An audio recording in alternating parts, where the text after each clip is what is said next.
ഇന്ന് ഇന്ത്യൻ രാഷ്ട്രീയ മണ്ഡലത്തിൽ ഏറ്റവും ചൂടുപിടിച്ച ചർച്ചകൾക്ക് വഴിയൊരുക്കിയിരിക്കുന്ന ഒരു വിഷയമാണ് വനിതാ സംവരണ ബിൽ അഥവാ നാരി ശാക്തി വന്ദൻ അധിനിയമം. 3 പതിറ്റാണ്ടോളമുള്ള കാത്തിരിപ്പിന് വിരാമമിട്ട് 2023 സെപ്റ്റംബറിൽ ഈ ബില്ല് നിയമമായെങ്കിലും ഇതിനെ ചൊല്ലിയുള്ള ചർച്ചകൾ ഇപ്പോഴും കൊടുമ്പിരിക്കൊണ്ടിരിക്കുകയാണ്.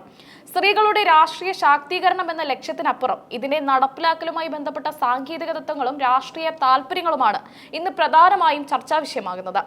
ഇതിന്റെ ചരിത്രപരമായ പശ്ചാത്തലം പറയുകയാണെങ്കിൽ 1992 തദ്ദേശ സ്വയംഭരണ സ്ഥാപനങ്ങളിൽ സ്ത്രീകൾക്ക് നൽകിയ സംവരണമാണ് ഇതിന് അടിത്തറയിട്ടത്.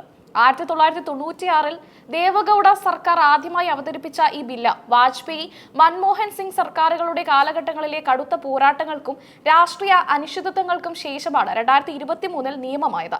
രാഷ്ട്രപതിയുടെ അംഗീകാരത്തോടെ ഇത് 106ാം ഭരണഘടനാ ഭേദഗതിയായി രേഖപ്പെടുത്തുകയായിരുന്നു. ബില്ല് പാസ്സായെങ്കിലും അത് എന്ന് പ്രായോഗികമാകും എന്നതാണ് ഇന്നത്തെ ഏറ്റവും വലിയ തർക്ക വിഷയം. സെൻസസ്, മണ്ഡല പുനർനിർണയം എന്നീ 2 കടമ്പകൾക്ക് ശേഷമേ സംവരണം നടപ്പിലാകൂ എന്ന നിബന്ധനയാണ് പ്രതിപക്ഷ കക്ഷികൾക്കിടയിൽ വലിയ പ്രതിഷേധത്തിന് കാരണമായിട്ടുള്ളത്. ഉടനടി നടപ്പിലാക്കാവുന്ന ബില്ലിനെ എന്തിനാണ് 2029 നീട്ടുന്നത് എന്ന ചോദ്യമാണ് ഇപ്പോൾ രാഷ്ട്രീയ കേന്ദ്രങ്ങളിൽ സജീവമായിരിക്കുന്നത്. അപ്പം ഇപ്പോൾ നമ്മൾ 2-3 ദിവസങ്ങളായി ഇപ്പം ചർച്ചാ വിഷയമായിക്കൊണ്ടിരിക്കുന്ന ഒരു വിഷയമാണല്ലോ ഈ വനിതാ സംവരണ ബില്ലും അതുമായി ബന്ധപ്പെട്ടിട്ടുള്ള വിവാദങ്ങളും. അപ്പം ഈ 2-3 ദിവസമായിട്ട് ഇതിനെ ചൊല്ലി പ്രതിപക്ഷവും ഭരണപക്ഷവും തമ്മിൽ വാക്പോര് നടക്കുകയാണ്. പാർലമെന്റിൽ നമ്മൾ കാണുന്നുണ്ട് ഇതിനെ സംബന്ധിച്ചുള്ള ചർച്ചകൾ നടന്നു വരുന്നത്. അപ്പം ഈ വനിതാ സംവരണ ബില്ല് പ്രാബല്യത്തിൽ വരാൻ കുറച്ച് തടസ്സങ്ങളുണ്ട്. അതായത് പാസ്സാവാൻ വേണ്ടിയിട്ട് ഇതൊരു ഭരണഘടനാ ഭേദഗതി ആയതിനാൽ ഇത് പാസ്സാവാൻ വേണ്ടിയിട്ട് പാർലമെന്റിൽ 2/3 ഭാഗം ഭൂരിപക്ഷം ലഭിക്കണം. പക്ഷേ അത് നടക്കത്തില്ല എന്നുള്ളൊരു കാര്യം ഭരണപക്ഷത്തിന് അറിയാം. എന്നിട്ടും ആ ഒരു ബില്ല് പാസ്സാകത്തില്ല എന്നുള്ളൊരു വസ്തുത അറിയാനിട്ടും ഈ ഭരണപക്ഷം എന്തിനാണ് ഈ ബില്ല് പാസ്സാക്കാൻ വേണ്ടിയിട്ട് ഇത് പാർലമെന്റിൽ അവതരിപ്പിക്കാൻ ഒരുങ്ങുന്നത് എന്നൊരു ചോദ്യചിഹ്നമാണ് ഇപ്പം നമ്മൾക്ക് മുന്നിലുള്ളത്. അപ്പം ഇതിന് പിന്നിൽ എന്തെങ്കിലും രാഷ്ട്രീയ ലക്ഷ്യങ്ങൾ ഉണ്ടോ? അങ്ങനെ തോന്നുന്നുണ്ടോ? തീർച്ചയായിട്ടും എന്തായാലും ഒരു രാഷ്ട്രീയ ലക്ഷ്യമില്ലാതെ BJP പോലൊരു ഗവൺമെന്റ് ഒരിക്കലും ഇങ്ങനൊരു ബില്ല് പുറത്തിറങ്ങില്ല. അത് നമ്മൾ ഇതിനകത്ത് ശ്രദ്ധിക്കേണ്ട ഒരു കാര്യം എന്ന് പറയുന്നത്, എല്ലാ രാജ്യങ്ങളിലും 3 തരം പൊളിറ്റിക്കൽ പാർട്ടീസ് ഉണ്ട്. ഒന്നെന്ന് പറയുന്നത് കൺസർവേറ്റീവ് പൊളിറ്റിക്കൽ പാർട്ടീസ്, അതായത് ട്രഡീഷണൽ വാല്യൂസ് കീപ്പ് ചെയ്യുന്ന പാർട്ടീസ്. രണ്ടാമത്തേന്ന് പറയുന്നത് നാഷണലിസ്റ്റിക് പാർട്ടീസ്, അതായത് നാഷണൽ വാല്യൂസിനെ അഡ്വക്കേറ്റ് ചെയ്യുന്ന പാർട്ടീസ്. മൂന്നാമത്തെന്ന് പറയുന്നത് ലിബറൽ പാർട്ടീസ്, അതായത് ലിബറൽ വാല്യൂസിനെ അഡ്വക്കേറ്റ് ചെയ്യുന്ന പാർട്ടീസ്. ഇതിനകത്ത് ഇപ്പം നമ്മുടെ ഇന്ത്യയുടെ പൊളിറ്റിക്കൽ സിനാരിയോ എടുത്ത് നോക്കിക്കഴിഞ്ഞാൽ BJP എന്ന് പറയുന്നത് ഇറ്റ്സ് എ കൺസർവേറ്റീവ് പാർട്ടി, അതായത് ട്രഡീഷണൽ വാല്യൂസിനെ അപ്ഹോൾഡ് ചെയ്യുന്ന, അതിനെ അഡ്വക്കേറ്റ് ചെയ്യുന്ന പാർട്ടീസാണ് BJP എന്ന് പറയുന്നത്. അപ്പം ഒരു കൺസർവേറ്റീവ് പാർട്ടിയുടെ ഒരു മോട്ടോ എന്ന് പറയുന്നത് ഒരിക്കലും റാഡിക്കൽ ആയിട്ടുള്ള ചേഞ്ച് അല്ല, അതായത് പെട്ടെന്നുള്ള ചേഞ്ച് അല്ല അവരുടെ അജണ്ട എന്ന് പറയുന്നത്. അവരുടെ അജണ്ട എന്ന് പറയുന്നത് ഗ്രാജുവൽ ആയിട്ടുള്ള change, which is not by ഒരു പെട്ടെന്നുള്ള നിമിഷത്തിൽ അങ്ങനെയുള്ള ചേഞ്ച് അല്ല വേണ്ടത്, മറിച്ച് പതിയെ ചേഞ്ചുകളാണ്. അതും ട്രഡീഷൻസിനെ ഹനിക്കുന്നതായിട്ടുള്ള ഒന്നും അവർ ചെയ്യാൻ ശ്രമിക്കില്ല, പ്രത്യക്ഷത്തിൽ ശ്രമിക്കില്ല. ഒരു ഹൈപ്പോത്തറ്റിക്കൽ സിനാരിയോയിൽ ഒരിക്കലും BJP ഇങ്ങനൊരു ബില്ല് ഒരിക്കലും പ്രൊമോട്ട് ചെയ്യില്ല എന്നുള്ളതാണ് സത്യം. കാരണം ദിസ് ഇസ് ടു ലിബറൽ, കുറച്ച് ലിബറൽ ആയിട്ടുള്ളൊരു ഒരു ബില്ലാണ്. കാരണം ഇത് നടപ്പിലാക്കി കഴിഞ്ഞാൽ ഇതിന് വരുന്ന മാറ്റം എന്ന് പറയുന്നത് ഭയങ്കര റാഡിക്കലായിരിക്കും. സ്ത്രീകൾക്ക് 14% നിന്ന് 33% ഒരു സഡൻ ഹൈക്കാണ്. അപ്പം ഒരു BJP പോലുള്ളൊരു കൺസർവേറ്റീവ് ആയിട്ടുള്ള ഒരു പാർട്ടി ഒരിക്കലും ഇങ്ങനൊരു നിയമം കൊണ്ടുവരാൻ സാധ്യതയില്ല. പിന്നെ എന്തുകൊണ്ടാണ് അവർ ഇങ്ങനൊരു നിയമം അതുകൊണ്ട് തന്നെയാണ് ഇത് ഭയങ്കരമായിട്ട് മാധ്യമ ശ്രദ്ധ ആകർഷിക്കുന്നത്. കാരണം അവർക്ക് തന്നെ അറിയാം, ഇവർക്ക് 2/3 ഭാഗം ഇത് ഭൂരിപക്ഷം കിട്ടുന്നില്ല എന്നുള്ളൊരു കാര്യം അവർക്ക്, വസ്തുത അവർക്ക് അറിയാം.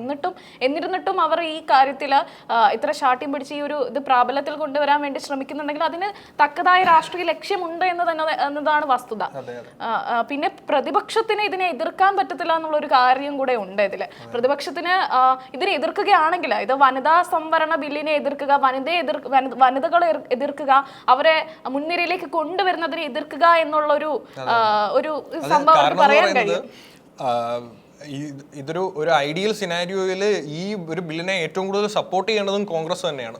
കാരണം കോൺഗ്രസ് ആണ് ഇന്ത്യൻ പൊളിറ്റിക്കൽ സിനാരിയോയിൽ ഏറ്റവും ലിബറൽ ആയിട്ടുള്ളത്. അവർ നാഷണലിസ്റ്റ് ആയിരുന്നു, സ്വാതന്ത്ര്യം നടക്കുന്ന ആ പോരാട്ടങ്ങൾ നടക്കുന്ന സമയത്ത് ഇപ്പൊ അവർ ഒരു ലിബറൽ പാർട്ടിയുടെ രൂപമാണ് അവർ സ്വീകരിച്ചിരിക്കുന്നത്. പക്ഷേ കോൺഗ്രസ് പറയുന്നത് എന്താണെന്ന് വെച്ചാൽ നിങ്ങൾ വനിതാ സംവരണ ബില്ല് മാത്രം കൊണ്ടുവരികയാണെങ്കിൽ നിങ്ങൾ അംഗീകരിക്കുമായിരുന്നു. പക്ഷേ നിങ്ങൾ മണ്ഡല പുനർനിർമ്മാണം കൂടി കൊണ്ടുവരുന്നുണ്ട്, ഡീലിമിറ്റേഷൻ കൂടി കൊണ്ടുവരുന്നത് കൊണ്ടാണ് ഞങ്ങൾ ഇതിനെ ഇതിനെ എതിർക്കുന്നത്, ശക്തമായി എതിർക്കുന്നത്. നമ്മൾ ഇന്ന് കാണാൻ സാധിച്ചു പാർലമെന്റിൽ രാഹുൽ ഗാന്ധി പറയുകയുണ്ടായി, ഇത് ആദ്യമേ 2023 കൊണ്ടുവന്ന ബില്ലായിരുന്നെങ്കിൽ പഴയ ബില്ലായിരുന്നെങ്കിൽ ഞങ്ങൾ അതിനെ അംഗീകരിക്കുമായിരുന്നു, എന്നാൽ ഇത് നിങ്ങൾ മാറ്റം വരുത്തി കൊണ്ടുവന്ന പുതിയ ബില്ലാണ്, അതിനാൽ ഞങ്ങൾക്ക് അംഗീകരിക്കാൻ സാധിക്കില്ല എന്നാണ് രാഹുൽ ഗാന്ധി പറയുകയുണ്ടായത്. അത് തന്നെയാണ് അതിന്റെ അകത്തെ ആ ഒരു ക്യാച്ച് എന്ന് പറയുന്നത്. ബി.ജെ.പിയുടെ പ്രധാന ലക്ഷ്യം ഇപ്പൊ ബി.ജെ.പിക്ക് തന്നെ അറിയാം ഒരിക്കലും ഇത് ലോക്സഭയിൽ ഒരു ഈസി ആയിട്ട് പാസ്സാക്കാൻ പറ്റില്ല എന്നറിയാം.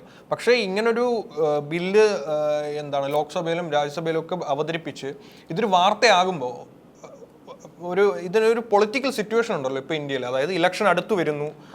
അപ്പം ഇങ്ങനൊരു ബില്ല് അവതരിപ്പിക്കുമ്പോൾ എന്തായാലും ഒപ്പോസിഷൻ, അതായത് ഒപ്പോസിഷൻ പാർട്ടിയിൽ നിന്ന് എന്തായാലും ഒരു ഇതുണ്ടാകും. പക്ഷേ അവർക്ക് ഒപ്പോസ് ചെയ്യാൻ പറ്റാത്ത ഒരു സാഹചര്യം കൂടെ ക്ലിയർ ആയിട്ടൊരു ഒപ്പോസിഷൻ അവർക്ക് ഒരിക്കലും ഈ ഒരു ബില്ലിനെ സംബന്ധിച്ച് പറ്റത്തില്ല, കാരണം നിൽക്കാൻ കഴിയാത്ത ഒരു സിറ്റുവേഷൻ ആണ്.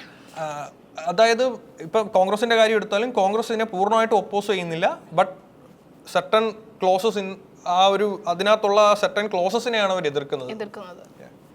ഇതിൽ ശരിക്കും ബി.ജെ.പിയുടെ രാഷ്ട്രീയ ലക്ഷ്യം എന്നതിനെ കുറിച്ച് ചോദിക്കുകയാണെങ്കിൽ നമുക്ക് മനസ്സിലാക്കാൻ സാധിക്കുന്നത് ഈ വനിതാ സംവരണ ബില്ല് നടപ്പിലാക്കാൻ, അത് മാത്രമായിട്ട് നടപ്പിലാക്കാൻ ഇവിടെ സാധിക്കുകയില്ല. കാരണം അതിൻ്റെ കൂടെ തന്നെ ഡീലിമിറ്റേഷനും കൂടെ അവർക്ക് അംഗീകരിച്ചേ മതിയാവും. ഡീലിമിറ്റേഷൻ അംഗീകരിക്കേണ്ടി വരികയാണെങ്കിൽ അത് ഉത്തരേന്ത്യയിലെ സീറ്റ് വർധനവിന് കാരണമാവുകയും പിന്നെ ഈ കേന്ദ്ര ഭരണമാറ്റം എന്നത് ഒരു വിദൂര സ്വപ്നമായി മാറുകയും ചെയ്യും എന്നതൊരു വസ്തുതയാണ്. അപ്പം അതുകൊണ്ട് പ്രതിപക്ഷത്തിന് ഒന്നും ചെയ്യാൻ പറ്റാത്ത ഒരു അവസ്ഥയിലേക്ക്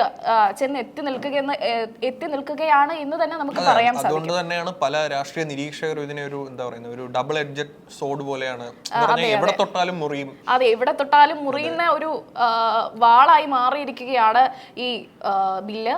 അതുപോലെ തന്നെ പറയുകയാണെങ്കിൽ ഇതിനെ എതിർത്തുകൊണ്ട് ഒരുപാട് പേര് നമുക്ക് നോക്കുകയാണെങ്കിൽ പ്രതിപക്ഷത്ത് നിന്ന് തന്നെ കെ.സി. വേണുഗോപാല്, ജോൺ ബ്രിട്ടാസ് എം.പി, അങ്ങനെ ഒരുപാട് പേര് ഇതിനെതിരെ എതിർത്തു വന്നിട്ടുണ്ട്. പക്ഷെ മോദി സർക്കാർ കടുത്ത നിലപാടിൽ തന്നെ ഉറച്ചു നിൽക്കുകയാണ്. ഇതിനെ എതിർക്കുന്നവര് വനിതകളെ മൊത്തത്തിൽ അടച്ചാക്ഷേപിക്കുന്നവർ, അല്ലെങ്കിൽ അതിനവർക്ക് മുൻഗണന കൊടുക്കാൻ ആഗ്രഹിക്കാത്തവരാണ് എന്നൊരു തരത്തിലാണ് മോദി സർക്കാർ പറയുകയുണ്ടായത്. അതായത് മോദിക്ക് അങ്ങനെ ഒരു പറയുന്ന ഒരു അവസരം ഉണ്ടാവണം, അല്ലെങ്കിൽ ഉണ്ടാക്കിയെടുക്കണം. കാരണം അങ്ങനെയാണ് ഇവിടുത്തെ രാഷ്ട്രീയ ക്ലൈമറ്റ് എന്ന് പറയുന്നത്. തെരഞ്ഞെടുപ്പ് അടുത്തിരിക്കുകയാണ്. അപ്പോൾ എന്തായാലും ഒരു എതിർപ്പ് ചെറിയ രീതിയിലെങ്കിലും കോൺഗ്രസിന്റെ ഭാഗത്ത് നിന്നോ അല്ലെങ്കിൽ മറ്റ് ഒപ്പോസിഷൻ പാർട്ടികളുടെ ഭാഗത്ത് നിന്നോ ഒരു എതിർപ്പ് ഉണ്ടായിക്കഴിഞ്ഞാൽ അത് പെരുപ്പിച്ച് കാട്ടി, കണ്ടോ മറ്റ് രാഷ്ട്രീയ പാർട്ടികൾ കണ്ടില്ലേ ഇതിനെ എതിർക്കുന്നു, അപ്പോൾ they are not progressive enough like us എന്നുള്ളൊരു ഒരു പുകമറ സൃഷ്ടിക്കുക എന്നുള്ളതാണ്. അത് കറക്റ്റായിട്ട് ഇപ്പോൾ നടക്കുന്നുണ്ടെന്ന് തന്നെ ഉള്ളതാണ് സത്യം. അതായത് ഇന്ന് നരേന്ദ്രമോദി തൻ്റെ ഫേസ്ബുക്കിൽ കുറിച്ചൊരു പോസ്റ്റാണ്. I would say to all the members of parliament, keeping in mind the memory of your mother, sister, daughter, wife in your home, listen to your conscience എന്നാണ് പറയുന്നത്. അതായത് അദ്ദേഹം വൈകാരികമായിട്ടാണ് ഇതിനെ ജനങ്ങൾക്ക് മുന്നിൽ അവതരിപ്പിക്കുന്നതെന്നാണ്. ഇതിനെ നിങ്ങൾ അംഗീകരിക്കുന്നില്ലെങ്കിൽ നിങ്ങൾ സ്ത്രീ പക്ഷത്തെ മൊത്തത്തിൽ അടച്ചാക്ഷേപിക്കുന്നതിന് തുല്യമാണ് എന്ന രീതിയിലാണ് ഇപ്പോൾ അവർ ചിത്രീകരിക്കാൻ നോക്കുന്നത്. അതൊരു രാഷ്ട്രീയ ലക്ഷ്യം എന്ന് തന്നെയാണ് നമുക്ക് പറയാൻ സാധിക്കുന്നത്. അവരുടെ ഭരണ തുടർച്ചയ്ക്ക് വേണ്ടിയിട്ട്, അവരുടെ സ്വകാര്യ താല്പര്യങ്ങൾക്ക് വേണ്ടിയിട്ട് ഈ ബില്ലിനെ അവർ മാറ്റുകയാണോ എന്ന് തോന്നുന്നുണ്ടോ? ഉറപ്പായിട്ടും. അതായത് ഒരു വനിതകളുടെ ഒരു ഉന്നമനം എന്നതിലുപരി ഇതൊരു ഒരു പക്ക പൊളിറ്റിക്കൽ ടാക്ടിക്സ് അതാണ് ഇവിടെ നടക്കുന്നത്. കാരണം അതല്ലെങ്കിൽ ഈ വനിതാ ബില്ലൊക്കെ എന്നേ അതെ, അല്ലെങ്കിൽ ഇവരവിടെ പാസ്സാവത്തില്ല. 2% കിട്ടിയാലേ അവർക്ക് അവിടെ നിലനിൽക്കാൻ കഴിയൂ എന്നൊരു സംഭവം, ആ ഒരു വസ്തുത അറിഞ്ഞിട്ട് പോലും അവർ ഇതിന് ഈ ബില്ല് പ്രാബല്യത്തിൽ കൊണ്ടുവരാൻ വേണ്ടി ഇത്രയേറെ പ്രയത്നിക്കുന്നു എന്നതിൽ ആണ് ആ വസ്തുത ഇരിക്കുന്നത്. അത് അവരുടെ ശരിക്കും പറയുകയാണെങ്കിൽ പ്രതിപക്ഷത്തിനെതിരെ ആഞ്ഞടിക്കാനായിട്ട് അവർ ഉപയോഗിക്കുന്ന ഒരു തന്ത്രമാണ്. അത് പ്രാബല്യത്തിൽ ഇതിനെ ചെറുക്കുകയാണെങ്കിൽ അവർക്ക് ഇങ്ങനെ ചിത്രീകരിക്കാം. പ്രതിപക്ഷം ഒന്നടങ്കം വനിതകളെ മുന്നിൽ കൊണ്ടുവരാൻ ആഗ്രഹിക്കുന്നവരല്ല എന്ന രീതിയിൽ അടച്ചാക്ഷേപിക്കാൻ വേണ്ടിയിട്ട് ഉള്ള ഒരു തന്ത്രമാണ് അതാണ് ഇതിനെ മൂർച്ചയേറിയ വാളെന്ന് എല്ലാവരും വിശേഷിപ്പിക്കുന്നത്. അതെ, ഈ ഇടയ്ക്ക് നടന്നതിൽ ഏറ്റവും കോംപ്ലിക്കേറ്റഡ് ആയിട്ടുള്ള ഒരു പൊളിറ്റിക്കൽ പ്രോസസ്സ് എന്ന് വേണം ഇതിനെ പറയാൻ. കാരണം നമുക്കൊരു എന്താ പറയുന്നത്, ആർക്കും ഒരു കൃത്യമായൊരു ഇത് അവതരിപ്പിച്ച ആൾക്കാർക്കല്ലാതെ വേറെ ആർക്കും കൃത്യമായൊരു സൈഡ് പിടിക്കാൻ ഇതിന് പറ്റുന്നില്ല. കാരണം അതങ്ങനെയാണ്. ഒന്നെങ്കിൽ ഒരു സൈഡ് പിടിക്കുമ്പോൾ ഒന്നെങ്കിൽ അത് ജനവികാരത്തെ ഹനിച്ചുകൊണ്ടുള്ളൊരു സൈഡ് പിടുത്തമായിരിക്കും, അല്ലെങ്കിൽ അത് സ്വന്തം പാർട്ടിയുടെ നയങ്ങളെ തന്നെ ഹനിച്ചുകൊണ്ടുള്ള ഒരു സൈഡ് പിടുത്തമായിരിക്കും. അപ്പം ഇത് ഭയങ്കര ഒരു കോംപ്ലിക്കേറ്റഡ് ആയിട്ടുള്ള ഒരു പൊളിറ്റിക്കൽ സിനാരിയോ ആണ്. അതെ, ബില്ല് ഈ കാലഘട്ടത്തിന്റെ അനിവാര്യതയാണ്. ബില്ല് രാഷ്ട്രീയം ഉൾക്കൊള്ളുന്നില്ല. നിങ്ങൾ ബില്ലിലെ രാഷ്ട്രീയം കാണേണ്ടതില്ല. അതേപോലെ ബില്ല് സ്ത്രീകളുടെ അവകാശം സംരക്ഷിക്കാൻ വേണ്ടിയിട്ടുള്ളതാണ്. പതിറ്റാണ്ടുകളായി വനിതകളുടെ അവകാശം നിഷേധിക്കപ്പെട്ട് കിടക്കുകയായിരുന്നു എന്നൊക്കെയാണ് നരേന്ദ്രമോദി പറയുകയുണ്ടായത്. അതിനെ പ്രതിപക്ഷം എതിർത്ത് പറയുന്നത് എന്താണെന്ന് വെച്ചാൽ, ഇത് ഇന്ത്യൻ ഫെഡറലിസത്തെ തകർക്കാൻ വേണ്ടിയിട്ട് നിർമ്മിച്ച ഒരു നിയമം എന്നാണ് അതിനെ പ്രതിപക്ഷം ചെറുക്കുന്നത്. അതുപോലെ തന്നെ രാജ്യത്തിന് ആദ്യ വനിതാ പ്രധാനമന്ത്രി നൽകിയ പാർട്ടിയാണ് കോൺഗ്രസ്. അതുകൊണ്ട് ഒരിക്കലും നിങ്ങൾ ആ രീതിയിൽ പ്രതിപക്ഷത്തെ ചിത്രീകരിക്കേണ്ടതില്ല എന്നാണ് പ്രതിപക്ഷത്തിന്റെ നിലപാട്. ഇക്കാര്യത്തിൽ അത് ശരിക്കും ഒരു വസ്തുതാപരമായ കാര്യമല്ലേ? പ്രതിപക്ഷം ഒരിക്കലും വനിതകൾ മുൻപിലേക്ക് വരരുത് എന്ന് ആഗ്രഹിക്കുന്നതല്ല. പക്ഷേ ആ രീതിയിൽ പ്രതിപക്ഷത്തെ മാറ്റിയെടുക്കാൻ ശ്രമിക്കുകയാണ് കേന്ദ്ര സർക്കാർ എന്ന് തന്നെ നമുക്ക് പറയാൻ സാധിക്കും. അത് തന്നെയാണ് ഞാൻ ആദ്യമേ പറഞ്ഞത്. ഇങ്ങനൊരു ഭേദഗതി അല്ലെങ്കിൽ ഈ ടൈപ്പ് ഒരു ഭേദഗതി കൊണ്ടുവരാൻ സാധ്യതയുള്ളത്, അല്ലെങ്കിൽ ഇത് കൊണ്ടുവരേണ്ടത് സത്യത്തിൽ കോൺഗ്രസ് ആണ്. അതെ, പക്ഷേ ഇത് BJP കൊണ്ടുവരുമ്പോൾ BJPക്ക് കൊണ്ടുവന്നുകൂടായികയൊന്നുമില്ല, ആർക്ക് വേണമെങ്കിലും കൊണ്ടുവരാം. ബട്ട് BJP പോലൊരു കൺസർവേറ്റീവ് ആയിട്ടുള്ളൊരു പാർട്ടി ഇങ്ങനെ കൊണ്ടുവരുമ്പോൾ അതിന് പിന്നിൽ എന്തെങ്കിലും മറ്റുള്ള രാഷ്ട്രീയ ഉദ്ദേശങ്ങളുണ്ടോ എന്ന് നമ്മൾ സംശയിക്കേണ്ടിയിരിക്കുന്നു.